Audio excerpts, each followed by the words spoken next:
Laat die woorde van my mond en die oordeenking van my hart welbehaaglik wees voor u aangesig, o Here, my rots en my verlosser. Heilige Gees, Ruach HaKodesh, wees u nou die spreker.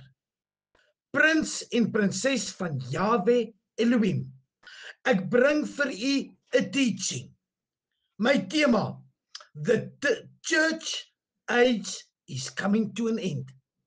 The kingdom age is coming. Die frase kerktydperk kom tot 'n einde. Die koningstydperk kom, weerspieël 'n beduidende Christelike profetiese oortuiging dat ons oorgaan van die huidige era van genade, die kerktydperk, na 'n toekomstige tydperk waar Christus sy heerskappy direk sal vestig. Die koninkrykstydperk. Dikwels word dit verwys die 1000-jarige koninkryk genoem. Gekenmerk deur 'n groot geestelike herlewing, 'n wêreldwye oes van siele en verhoogde goddelike teenwoordigheid voor Jesus se wederkoms. Hierdie verskywing behels 'n verandering in fokus van kerkdom na koninkryksrealiteite, met die klem op geregtigheid, nuwe openbaring en die vervulling van profeseë, soos die evangelie van die koninkryk alle nasies bereik. Fokus word verskuif na 'n beweging van tradisionele godsdienstige strukture, die kerkdom, na die ervaring en uitvoering van die realiteite van God se koninkryk op aarde. Die wegraping. Die kerktydperk word dikwels gesien as eindigend met die wegraping van gelowiges voor die verdrukking, gevolg deur die vestiging van die koninkryk. Wat beteken dit vir ons as gelowiges, man en vrou van God? Bekering en geregtigheid is 'n oproep om regverdig te lewe en berou te toon en voor te berei vir die koninkryk deur die geloof en daad, soos die deur van genade sluit. Openbaring in nuwe is 'n tyd vir vars begrip, 'n nuwe openbaring van God se woord en sy voornemens wat lei tot nuwe paaie en uitdrukkings van geloof. Waaksaam moet ons wees, 'n gevoel dat tyd min is, wat gelowiges aanspoor om voorberei en gefokus te bly op Jesus se wederkoms. Die kerkera, hede, nou, 'n era van genade, waar gelowiges deur geloof in Jesus deel is van sy liggaam, die kerk. Ons gelowiges is die kerk van Jesus. Die koninkryksera kom toekomstig. Die 1000-jarige heerskappy van Christus op aarde, gekenmerk deur sy heerskappy, verlengde lewensduur en die vervulling van God se beloftes. Openbaring 20 vers 7 sê vir ons, en wanneer die 1000 jaar volëindig is, sal Satan uit sy gevangenis ontbind word. Kom ons kyk na die sleuteltekens en oortuigings oor die oorgang. Tekens van die tye. Gelowiges soek na tekens soos toenemende kennis, wêreldwye reise en die wêreldwye prediking van die evangelie as aanwysers van die komende verskywing. Geestelike oorlogvoering en herlewing, verwagting van intense geestelike stryd, tesame met 'n massiewe uitstorting van God se heerlikheid en herlewing. Halleluja. Die oes van siele en welvaart oordrag, 'n oortuiging dat God 'n groot uitbreiding van sy koninkryk sal finansier deur 'n beduidende oordrag van wêreldse rykdom aan.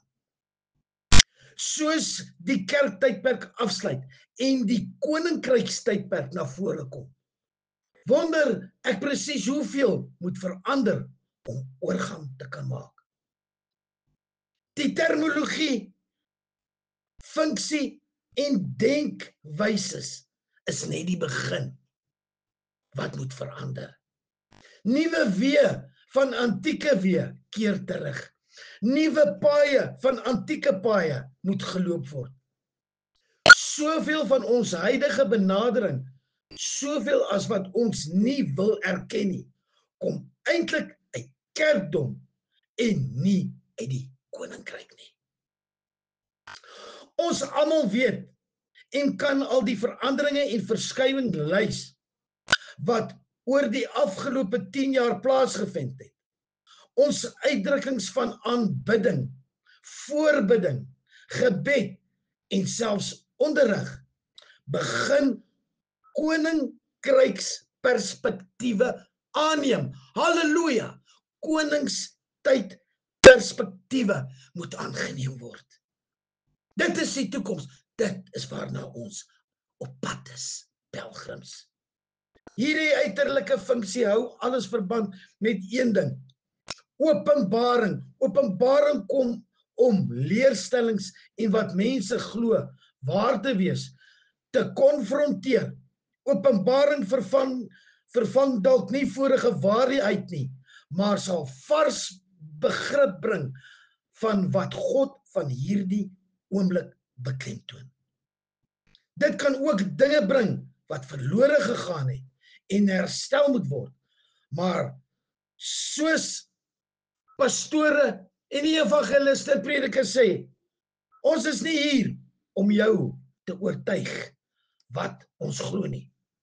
Maar ons het gekom om openbaring te bring en vra jou net om dit in te sluit in wat jy glo.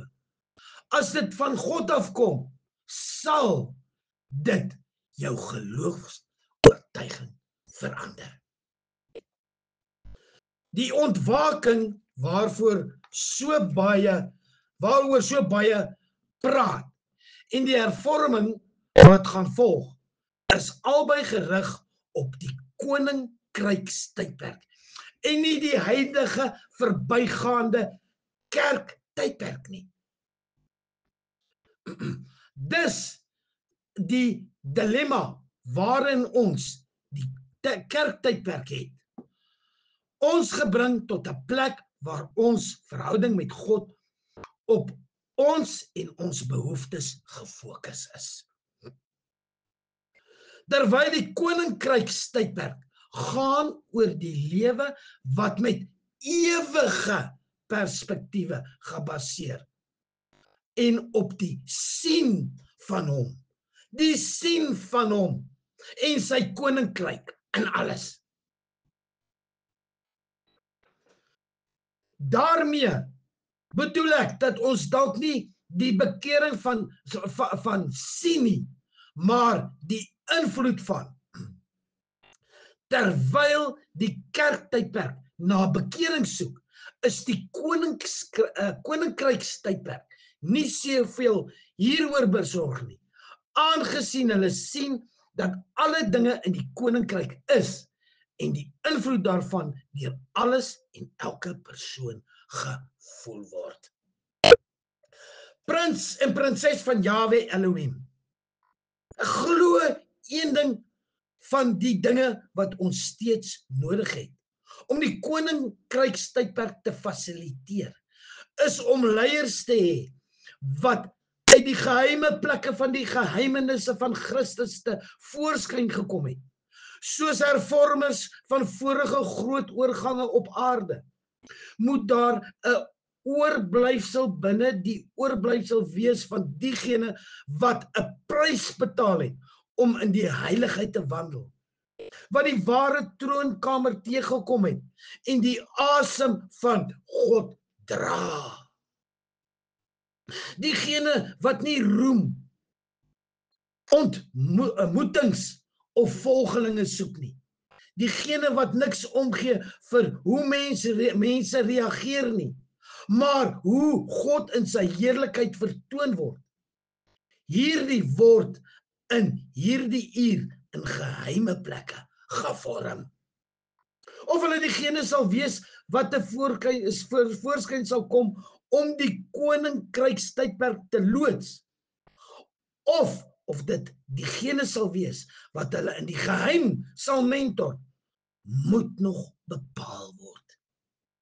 Die een ding is seker, dat die geïnstitusionaliseerde kerk, dit is enige kerk met leerstellings van mense daaraan verbonde wat nie Bybels en koninkryk is nie.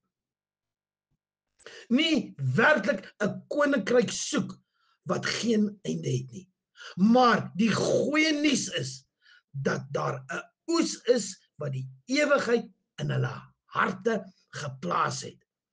En dit is ons rol om sleutel te vind om hulle te ontsluit, om hulle hoop te sluit en te ontsluit en wakker te word sodat hulle kan sien. Daardie sleutel is koninkrykstydperk dinamika, koninkrykstaal, funksie en benadering.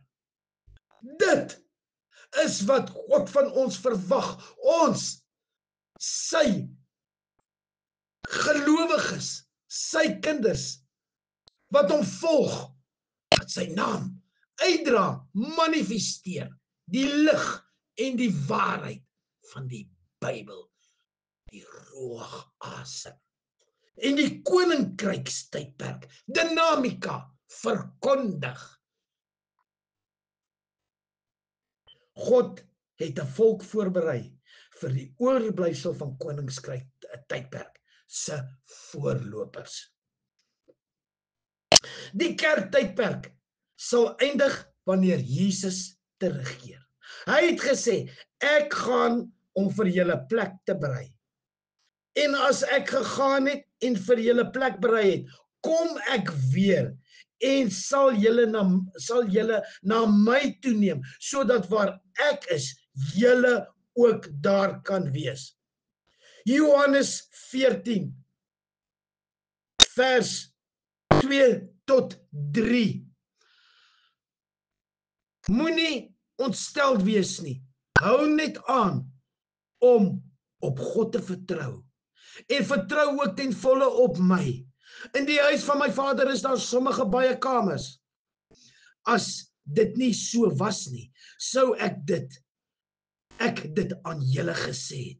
Ek gaan soontoe om vir julle plek gereed te maak. En as ek gegaan en vir julle plek ingerig het, kom ek terug en sal julle na my toe kom. Ek terug en julle sal na my toe neem, sodat julle ook kan wees waar ek is. Johannes 14, vers 2 in die Bybel.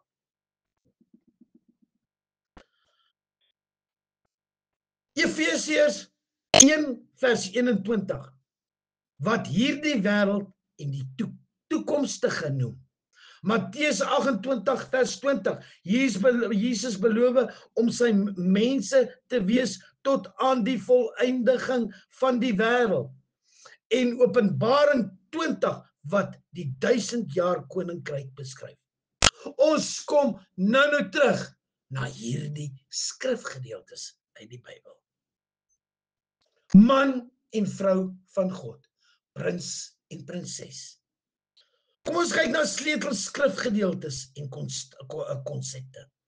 Die kerktydperk, dis die huidige tydperk, begin met Pinkster en duur voort tot Christus se wederkoms. Gekenmerk deur God se genade en versameling van gelowiges, die kerk, sy kinders, sy gelowiges, hulle wat hom liefhet, hulle wat hom gehoorsaam, hulle wat getrou bly. Hy kom vir hulle. Matteus 28 vers 20. Ek is altyd by julle tot aan die volëinding van die wêreld. Verwys na die kerktydperk. Johannes 12 vers 21 noem die heerser van hierdie wêreld. Verwys dit na Satan, wat die huidige tydperk beïnvloed. Geliefdes, ter aansluiting van ons tema, The Church Age is coming to an end, The Kingdom Age is coming. Hou ek vir u nou is 'n paar skrifte voor uit die ruach asem, die kosbare woord van God, die Bybel. En ek begin met 1 Korintiërs 15 vers 51 tot en met 57. Ek wil aan julle 'n diep waarheid vertel wat God aan ons bekend gemaak het. Dit is dat ons nie almal sal sterf nie, maar ons almal sal verander word. Dit sal dadelik, ja, in 'n oogwink gebeur, wanneer die laaste trompet weer klink. Want as die trompet sy klank laat hoor, sal die Christene wat reeds gesterf het, met onverganklike liggame opgewek word. En dan sal ons ook verander word. Want ons verganklike aardse liggaam moet in die hemelse liggaam omskep word, wat nooit sal sterf nie. Wat 'n wonderlike vooruitsig en 'n belofte in hierdie woord, die Bybel. Wanneer dit gebeur, wanneer ons verganklike aardse liggaam in hemelse liggame omskep word, wat nooit sal sterf nie, dan uiteindelik sal die skrif woord waar word. Die ruach asem, die Bybel, die woord, die waarheid word waar en vervul. Die dood is totaal uitgewis, want dit is heeltemal oorwin. O dood, waar is jou oorwinning? Dood, wat het van jou angel geword? Want sonde is die angel wat die dood veroorsaak. En dit is die wet wat aan die sonde sy slaankrag gee. Aan God kom ons dank toe. Hy wat aan ons die oorwinning oor die sonde en die dood gee, deur Jesus Christus. Golgotha gewen, Magpela gewen, Satan gewen en sit nou aan die regterhand van die groot Ek is. Halleluja. Wat 'n wonderlike belofte. Kadosh, kadosh, kadosh. Ek bring vir die Efesiërs 1 vers 21. Nou is Christus hoog verhewe bo alle magte en kragte wat daar in die hemel en op die aarde is. Hy is nie net hoog verhewe bo enige iemand nie, in hierdie wêreld nie, maar ook in die wêreld wat kom. Die nuwe Kingdom Age, die teaching waar ons nou oor gepraat het. Ek sluit af met Openbaringe 20 vers 1 tot 7. Ek het toe 'n engel van die hemel af sien kom met sleutels van die bodemlose put, terwyl hy ook 'n groot ketting in sy hand hou. Hy het toe die draak, die slang van die oertyd, dit is die duiwel en Satan vasgegryp en hom vir 1000 jaar gebind. Die engel het hom in die bodemlose put gegooi, dit toegesluit en dit bokant hom verseël, sodat hy nie langer die nasies sou verlei totdat die 1000 jaar verstryk het nie. Daarna moet hy vir 'n klein rukkie losgemaak word. Toe het ek trone gesien en die wat daarop sit is toegelaat om die oordeel. Ek het ook die siele gesien wat onthowe is as gevolg van hulle getuienis aangaande Jesus en die boodskap van God. Dit is hulle wat nie voor die monster en sy standbeeld neergeval het in die aanbidding nie, en nie die merkteken op hulle voorkop en hulle op 'n hand ontvang het nie. Hulle het toe weer lewend geword en saam met Christus vir 1000 jaar lank geregeer. Die oorblywende dooies het nie weer lewend geword voordat die 1000 jaar om was nie. Dit is die eerste opstanding. Gelukkig en heilig is hy wat deel het aan die eerste opstanding oor hierdie mense. Het die tweede dood geen mag nie, maar hulle sal priesters van God en van Christus wees en saam met hom die 1000 jaar lank as konings regeer. Halleluja! Prys die drie-eenigheid. God Vader, Seun, Heilige Gees. Die nuwe tydperk, die koninkryks era wat ons betree. The kingdom age is coming. Prinses van Jahwe Elohim, man en vrou van God, maak gereed, berei voor, wees elke sekond van die dag gereed vir die wederkoms, die wegraping en dan die tweede verskyning en wederkoms, sodat ons die nuwe koninkryksera sal ingaan en as konings, ons sal ons kroon ontvang en konings regeer vir 1000 jaar saam met Joshua HaMashiach, Messiah, Immanuel, God met ons. Mag hierdie boodskap, hierdie teaching aangaande the church age is coming to an end and the kingdom age is coming. Mag dit vir u 'n betekenis hê. Maak dit vas in u hart. Mediteer dit, bid dit, bly gefokus op die ruach asem, die Bybel, die woord van God en u geestelike gebed. Wees gereed. My broeder en suster in die geloof, prins en prinses van Jahwe Elohim. Mag die liefde van God, die genade van ons Here Jesus Christus en die gemeenskap van die Heilige Gees met u nou wees tot in ewigheid. Yavarechcha Adonai v'yishmerecha. Ya'eh Adonai v'yichuneka. Yesa Adonai v'yasem lecha. Shalom, shalom. Kadosh, kadosh. Holy, holy Lord. Shema Gadol Elohai. How great is our Lord. Amen and amen.